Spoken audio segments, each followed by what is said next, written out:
Je suis noire et je n'aime pas le piment.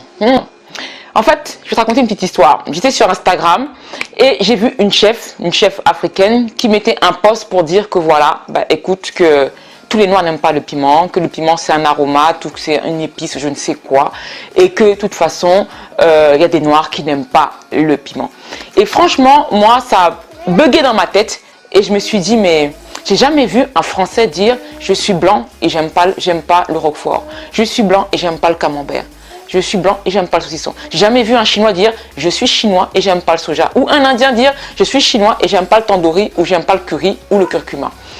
Et je me suis dit mais pourquoi on a besoin de se justifier? Et pourquoi le piment en fait est toujours autant décrié? Parce que ça pique, ça brûle parfois. Donc dans cette vidéo je vais te donner en fait les éléments qui peuvent te permettre de continuer ou de commencer à consommer du piment.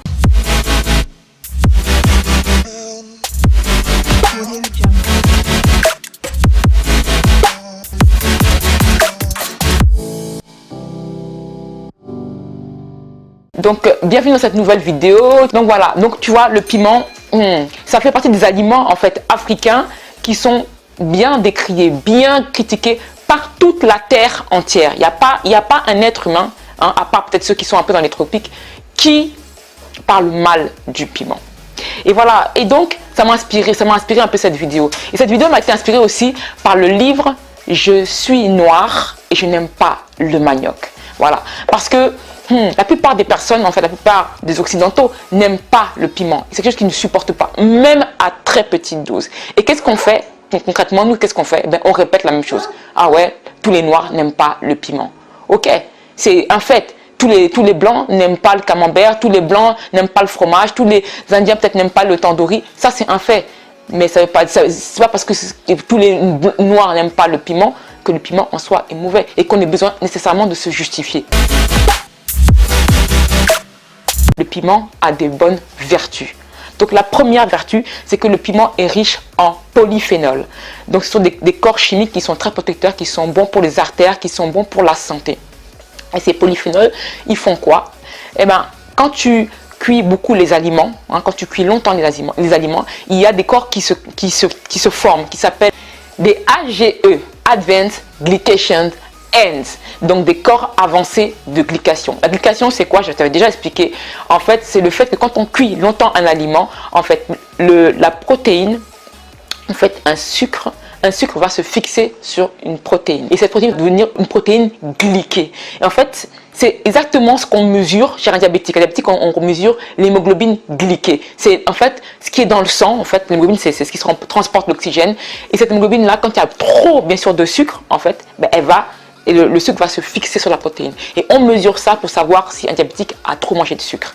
Ces corps-là se forment quand c'est grillé, quand c'est roussi, quand c'est trop cuit. Et les polyphénols, qu'est-ce qu'ils font? En fait, ils vont limiter la formation des AGE, limiter la formation des corps avancés de glycation. Donc c'est encore un atout pour ta santé. Qu'est-ce que fait aussi le piment? Tu sais très bien que le piment, on dit souvent ça chauffe. Donc le piment augmente ton métabolisme. Voilà, quand tu manges du piment, tu as envie de te déshabiller, tu te sens plus chaud, tu as ce petit coup de boost là, c'est ça. Ça augmente ton métabolisme et ça augmente en fait certaines réactions chimiques de ton corps, ça augmente le taux d'adrénaline. Et ce qui fait qu'on dit que le piment peut être aussi un atout pour la perte de poids. Voilà, pour aider pour la perte de poids. Il y a un élément dans le piment, un alcaloïde qui s'appelle la capsaïcine. Et la capsaïcine, en fait, cet élément-là, beaucoup de chercheurs sont en train de l'étudier parce qu'on s'est aperçu qu'elle a beaucoup de vertus. Une de ses vertus, c'est que la capsaïcine provoque l'apoptose cellulaire des cellules cancéreuses. Ça veut dire quoi? L'apoptose, c'est quoi? C'est le suicide cellulaire des cellules cancéreuses. Tu vois? Donc il y a encore des études à refaire et à regarder là-dessus, mais on s'est rendu compte que les cellules saines, ils ne les touchaient pas, par contre la capsaïcine atteint les cellules cancéreuses. Donc ils vont te dire encore qu'ils vont faire encore d'autres recherches pour voir comment c'est applicable en termes de médication, mais tu sais qu'on ne peut pas breveter la capsaïcine, donc ça va être peut-être un peu long. Donc voilà. Il y a aussi un effet, c'est que l'alimentation épicée nous permet en fait aussi de sécréter aussi un peu plus de sébum. Notamment nous les femmes qui avons des cheveux secs, secs quand on vit en plus, quand il n'y a pas de soleil, quand on vit en Occident, l'alimentation épicée amène, comment dirais-je, plus de sébum, donc un mieux-être pour nos cheveux et pour notre peau. C'est parce que c'est l'huile naturelle qui lubrifie notre peau et nos cheveux.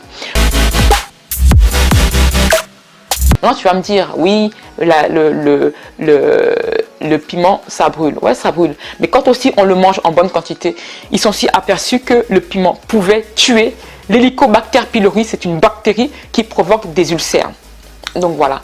Donc le piment, en fait, c'est ce côté piquant. C'est une forme, en fait, c'est un atout.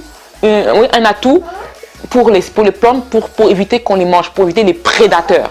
Tu vois, c'est ça, c'est une défense en fait, un mécanisme de défense. Donc tu me diras, oui, le piment, ça brûle, ça chauffe, etc. etc. Maintenant, si tu prends si tu mets une cuillère à soupe complète et que tu prends, ça veut dire que tu as confiance en ton anus. C'est clair, c'est un proverbe africain qui dit que celui qui mange un noix de coco a confiance en son anus. Je pense que tu peux réfléchir. Tu sais qu'il y a différents types de piments. Tu es obligé de prendre le plus fort. Moi, je prends le plus fort. D'ailleurs, j'ai fait un live, je te mettrai le i comme info, où je te dis comment j'utilise le piment. Je prends un piment fort, mais il y a des piments de différentes forces. Il y a le piment oiseau qui est moins fort, le piment végétarien qui ne pique pas du tout. Mais de toute façon, il va falloir quand même que tu comprennes que le côté piquant, comme aussi dans le gingembre, c'est ce côté piquant-là qui fait que c'est santé. Donc, il faut qu'il soit un minimum piquant. Donc voilà, donc à toi aussi de voir. Donc je pense que c'est par rapport aussi à toutes les vertus de ce dont je parle souvent de l'alimentation épigénétique. L'alimentation, en fait, l'épigénétique, j'ai expliqué plusieurs fois, c'est quoi? C'est une science qui dit que notre alimentation, nos pensées, notre environnement influencent l'expression de notre ADN. Nous ces aliments-là, l'aliment comme le piment se trouve plus dans les tropiques. Bon, peut-être tu verras, je ne sais pas, dans certains sites internet que beaucoup d'aliments des tropiques viennent d'Inde ou de l'Amérique latine, ce qui est quand même étonnant parce qu'on se dit que l'homme est né en Afrique, l'Homo sapiens africanus ou Homo 1 est né en Afrique, mais apparemment il n'avait rien à bouffer. Tout était en Inde et en Amérique latine. Donc ça fait partie un petit peu de l'omerta sur les produits africains.